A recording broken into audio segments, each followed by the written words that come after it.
So we know that he called several people to ask for money. He told them he told some people he needed money to stay in a more, the VIP portion of the prison. Obviously, he's telling this person on the, recording that, I need the money to pay the Ministry of Justice so that my case can be fast-tracked to get my presidential pardon. And I'm sure some of the things that were said on that call, I know for a fact that some of the stuff said on that call are just not true. For example, at no point did Falz speak to his father about Bobrisky or a pardon. It just didn't happen. Welcome back to woisele TV, where we dive into the latest controversies and trending stories. Today, we bring you an exclusive reaction from Femi Falana, the daughter of renowned human rights lawyer Femi Falana, as she addresses the ongoing controversy surrounding the popular internet personality Bobrisky and Verydarkman. Femi offers her perspective on the situation. Stay tuned for her compelling insight. You wouldn't want to miss it. Let's bring in Femi Falana into the conversation, but before that, we have a clip, the clip that has caused this whole drama. Let's take a look at the video that was made and posted, an excerpt of the video that was made and posted online by Verydarkman, and then we bring in Femi into the conversation. I'm a very big influencer. I have over 5 million followers on my Instagram, so my Facebook, and they're paying me on my Facebook every month. So I'm okay. So they were like, all those money cannot still make me buy a house of 450 million naira in Pinnock, and where I'm staying in Chevron, blah, blah, blah, blah, blah. The shop put the money laundry shop. They charged me to court. So when they charged me to court, we had to beg them that, okay, if they want to remove the money laundering, how much would they collect? They said we should go and bring 15 million that they will remove the money laundering.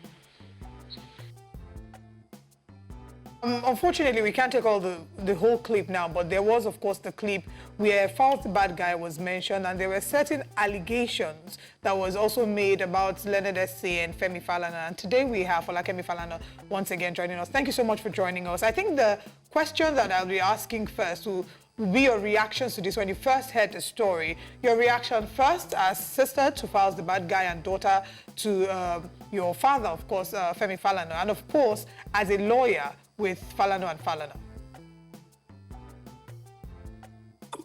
I think my initial reaction was obviously not to take it seriously, because unfortunately the way social media works, people say things, a lot of people say things, and a lot of times people say things that aren't true, that they're saying for clout, for attention, and so I was like, nobody's going to believe this.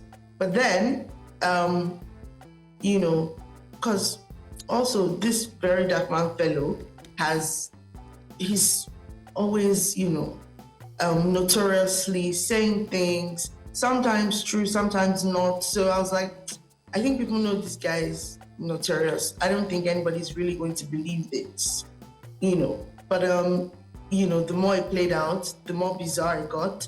And, people saying all sorts of just outlandish, crazy things. And, the questions that I had for people, it's not rocket science, right? This person claiming that, first of all, what was on the voice note that Verydarkman was playing and what he was saying and insinuating are different things. Because the supposed audio recording that obviously was illegally obtained by the way,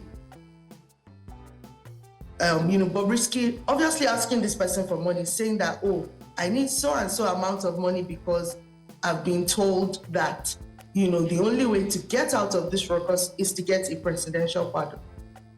Before I go on, I need to state categorically that you don't need to pay any presidential pardon. Pardons can be applied for. You don't even have to be a lawyer to apply for a pardon. By the way, anybody can apply to the president for a pardon. It's not something you need to pay money for. But we know because, again, Bobrisky released a list of people he called to ask for money. So we know that he called several people to ask for money. He told them he told some people he needed money to stay in a more, the VIP portion of the prison. Obviously, he's telling this person on the, recording that, I need the money to pay the Ministry of Justice so that my case can be fast-tracked to get my presidential pardon. So now, to go from that to what Verydarkman was saying, which is that, the money that was paid was to Femi Falana, and that Falz was the one who helped Bobrisky speak to Femi Falana and ask for that money for the presidential pardon. We're now talking about completely different scenarios here. And then he takes it as far as saying that, are Falz and Bobrisky involved? Are they lovers? We're just veering completely off track. Now back to the recording. If we're looking at what was on that recording, there's an allegation that, EFCC took money to reduce your charge. Then there's the allegation that you were going to pay somebody in the Ministry of Justice to make sure that your application for the presidential pardon is fast-tracked.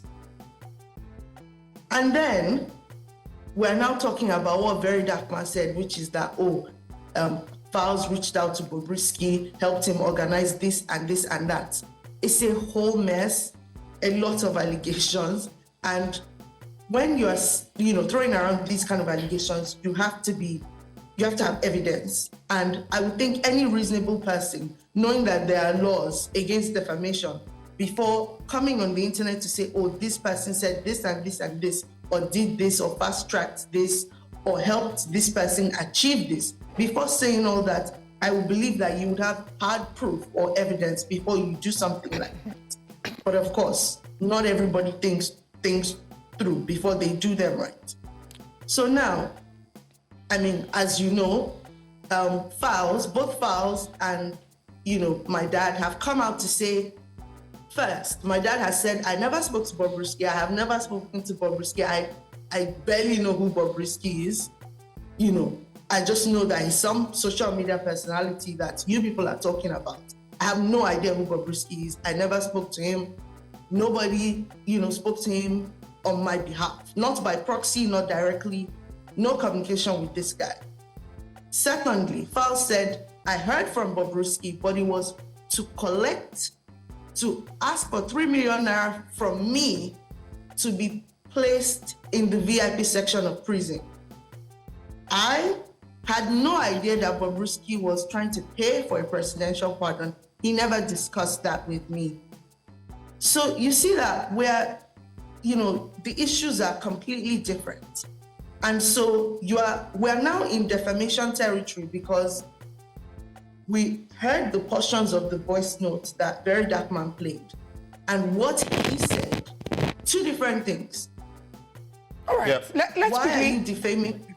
All right, we have a video. I'm hoping that we have the correct one this time. Let's quickly take a look at what was said in that video, and we'll come back to the conversation regarding Femi Falana, aka Falz the Bad Guy, and your father, Femi Falana.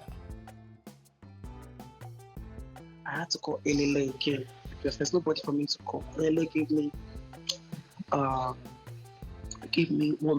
million, the balance of 2 million. So now I'm supposed to come out in what's it called? Ending of July next month. Okay. 29th. Bad guy. His father is a son. So first reached out to me. His father spoke to me. His father said we can apply for pardon.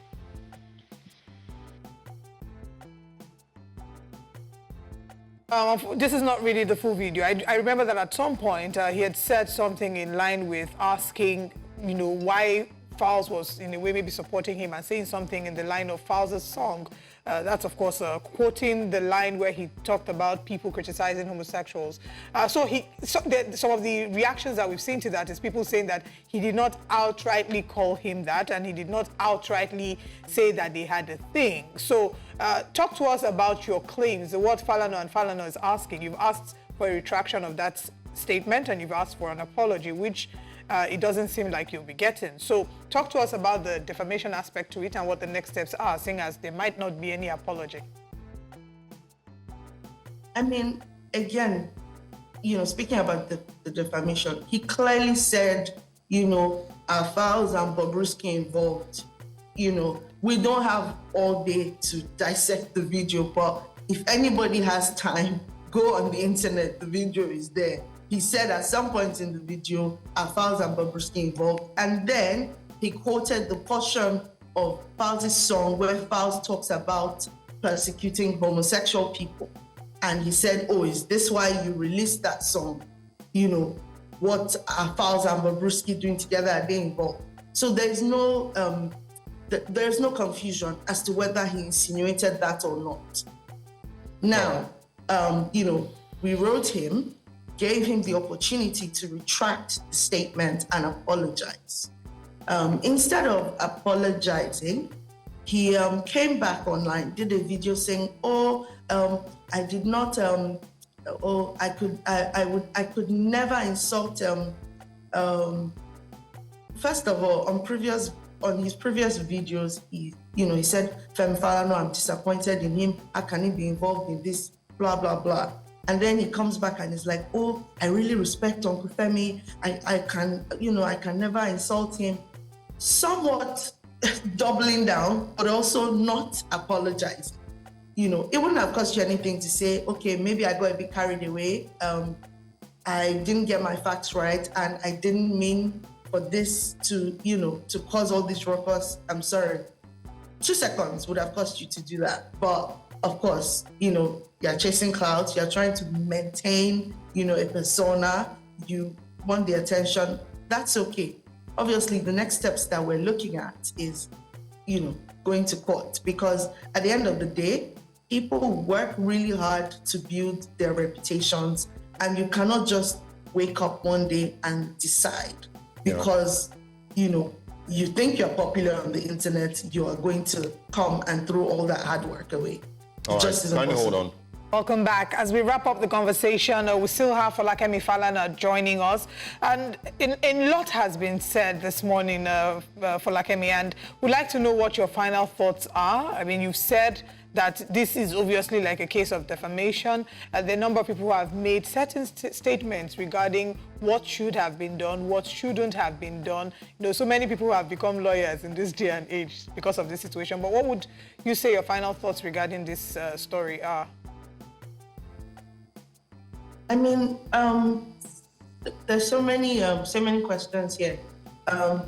Neither you nor myself nor Mr. Dotun sitting with you in the studio can confirm whether or not Bobrisky was in prison. But I mean, if people visited him in prison, and if the corrections officers have records of him actually being in prison, serving his time, have we, considered the possibility that this is just one of those cases of people, saying things for clout, lying for clout? I'm almost certain that all the things he said on that call, assuming, again, we can't even, verify whether, that phone call happened or didn't happen, right? Because we weren't there. Yeah, but he's not even denying the phone call. That's the interesting thing. He's not even denying the phone call. Well, apparently he had released a statement saying that that wasn't him on the call. And I think he eventually took this down, but I did see a screenshot of him saying that was not him on the call. But even if it was him on the call, he was on that call to ask for money. 1. 2, we know how these characters, especially these social media characters, we know how some of them can be. They say things that are not true. they say things because they are trying to, get a certain response from you. They say things because they want you to do something for them. He was obviously, trying to paint a picture of, these people are helping me with this, so give me this amount of money. He published a whole list of the people that he got money from when he was in prison, because he was calling, I bet you that he probably did not call less than 100 people. He was calling people, and I spoke to a few people who said, oh yeah, he called me, said he needed money, legal assistance, this, help to maintain himself in prison, that, and some people sent him money. So I'm sure he was on that call to get money. And I'm sure some of the things that were said on that call, I know for a fact that some of the stuff said on that call are just not true. For example, at no point did Falz speak to his father about Bobrisky or a pardon. It just didn't happen. Yeah, so but we also Falakemi, one of the things that was a little confusing was, who initiated the call. Was it Falz or Falana rather who initiated the call, or was it, Idris Okuneye? No, Bobrisky reached out to Falz saying that I would like to speak to you, I need help. Okay. And he assumed he needed legal assistance or something, So he said, okay, how can I help you? Like, what's going on? I think he called, Bobrisky then called, because he must have sent a message saying, oh, please, I need to talk to you, I'm trying to reach you or whatever. And then Bobrisky called him and he said, oh, please, I'm trying to raise money so that I can stay in a more conducive part of the prison. Right. And just to, finally clarify, even though we recognize that everyone is entitled to legal representation, in this case, you're confirming that your father, Femi Falana, was not in any way representing Bobrisky. Not him, not Falz, not Falana. None of us were ever briefed on Bobrisky's matter. Okay. That's all on woisele TV. We hope Femi Falana's insight gave you a fresh perspective on the Bobrisky and Verydarkman controversy. Be sure to drop your thoughts in the comments. What do you think about her take? Don't forget to like, subscribe, and hit the notification bell so you never miss out on the latest updates and exclusive content. Thanks for watching, and we'll see you next time.